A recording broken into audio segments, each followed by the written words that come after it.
$3 million. Welcome to the set here in Atlanta.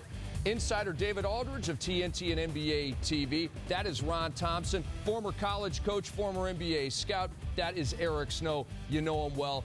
Rick Kamla here to talk about the New York Knicks. DA, yep. What is the aftermath? What you're hearing about the Knicks? I'm not going to say settling, but plan being with Jordan Hill. They really wanted Stephen Curry, didn't they? Well, sure. They wanted Curry or Rubio. They wanted very badly to get a point guard out of the deal. They didn't get the guy they wanted, but I think, again, to get Jordan Hill with the 8th pick is much more than they could have possibly expected. I mean, Jordan Hill was one of the top 2 or 3 power forward prospects in this draft, a young man that can run the floor, can rebound, can give you a lot of different things, and a growing player, and also a little bit more mature at 21 years old than a lot of the guys that are coming out of this draft. So he's a great building block for the Knicks. I don't think they're done yet. I mean, I think that they are going to be able to acquire a point guard, another point guard. Ricky Rubio? Possibly. I mean, I think that they can go in a lot of different directions. Remember, they've got David Lee and Nate Robinson, restricted free agents, so they can use those 2 guys as bargaining chips to go get another piece. They're still trying to acquire talent. They're not nearly good enough talent-wise to compete in the Eastern Conference right now. Eric, do you think that the addition of Jordan Hill, whether it's a plan B or not, paves the way or at least helps the New York Knicks in maybe moving on without David Lee? Do you think David Lee is going to be back next year? Well, I don't think he will. I mean, I think this move right here is basically to cover them to make a move and go ahead and help David Lee find a place. I mean, maybe it's, via sign and trade, one way or another. I think he goes and helps them find the pieces that maybe they want for the future. But David Lee has to be that piece, and this right here is to somewhat cover what he's done for them and given them. And, Ron, tell everybody at home a little bit more in depth about Jordan Hill, the player. What is he going to bring to the New York Knicks? Is he a David Lee type of player, or is he entirely different? Well, Jordan Hill is going to bring athleticism. He's going to bring the type of game where he's going to give you energy. He can score around the basket. He's long. He's athletic. His game is ahead of him. He's growing. He's developing. He started playing basketball late, but his upside is huge. He's one of those guys that could play with the David Lee. If David Lee stays, he's a great sub for David Lee until he matures. But in this draft, he's one of those guys that 5 years from now, 6 years from now, you could say he kind of snuck by a few teams, and he's doing very well in this league. The hope for the New York Knicks is that Jordan Hill can actually block a shot. That would be a nice change. Stir up the crowd there at Madison Square Garden, where Craig Sager was on draft night, and he caught up with Jordan Hill.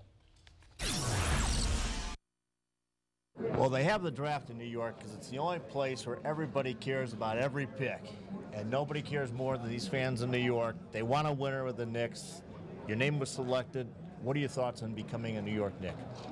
It's a real fun night for me. I mean, I can bring a lot to the table. I just had to wait patiently until my name was called. And Knicks is definitely a good team for me because they're an up-tempo team, and I love to run. So I think we're gonna have a heck of a year next year. What was it like when you visited the Knicks, and what did you learn from Mike D'Antoni?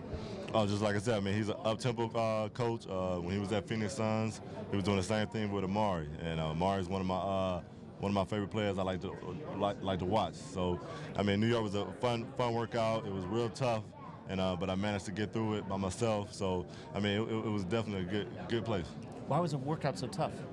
Just when you go by yourself, I was going by myself, and no rest, no break. So I just had to push through it as much as possible, and I did. A lot of people have been waiting for the Knicks to be good. Obviously, the league had unbelievable success last year, but everybody says the league is better when the Knicks are better. How close do you think they are, and how do you fit in? I mean, we're going to try hard. I'm definitely going to try hard to help my team out as much as possible. I don't know how the season's going to end up, but, I mean, we're going to try not to make it a down season like before. But we just got to go out there and just work hard, and I'm going to go out there and do what I got to do. Well, you got a terrific future ahead of you. This is a great city, and you got a terrific coach to play for. Yes, sir. Thank you. All right, Jordan, have a good time in NYC. The Knicks also got, they had 2 first-round picks. They acquired Toney Douglas out of Florida State. He's a defensive ball hawk They bought him, basically, gave $3 million to the L.A. Lakers, who did not want that late first-round pick due to roster constraints. Bottom line is Toney Douglas is a New York Knick. Ron, I know a lot of NBA fans are like, Toney who? Tell them what's up. If you don't know Toney who, you'll find out pretty soon. Toney, I think, is one of the steals in the draft. I thought there was a possibility of him possibly even moving up higher. He's a combo guard that can get his own shot. He can score in bunches, but he's one of those guys that can play both sides of the ball. He can defend. He's tough. He's athletic. If you ask the guys in the ACC who did they have the most difficult time guarding the guards, they'd say Toney Douglas. If you ask those same guys who defended them the toughest, they'd say Toney Douglas. Wow. I think he fits perfect in Mike D'Antoni's offensive scheme.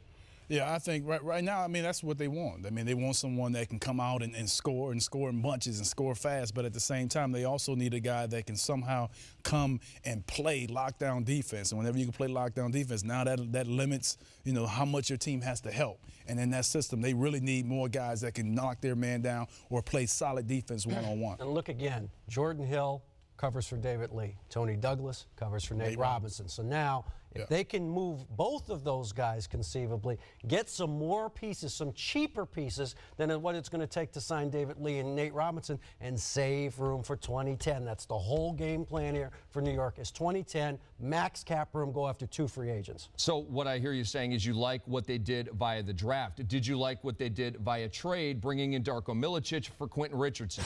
That's kind of a wash. To me, that's a wash. I mean, you know, Darko can come in. He's got a year left on his contract. It's not Quentin Richardson had a year on his contract. It's kind of a wash. Whatever they get from him this year is gravy. They're not going to, Darko Milicic is not a part of their long-term plans and future. So that was a wash. I think Quentin obviously was kind of unhappy being there, and they want to give him an opportunity maybe to play somewhere else. And give him an opportunity to see what he can do for a year. Right, it's a rental. Instead of looking next year, we'll find out what he can do this year. Well, basically, this year is a preview year for most guys on our team anyway. A rental. Right, a rental. Right, and it gives them even more insurance against David Lee, plays the same position, and he does actually block some shots, and New York Knicks fans know they need that. So, for Ron and Eric and DA, I'm Rick. This has been our look at the New York Knicks draft review style presented by EA Sports.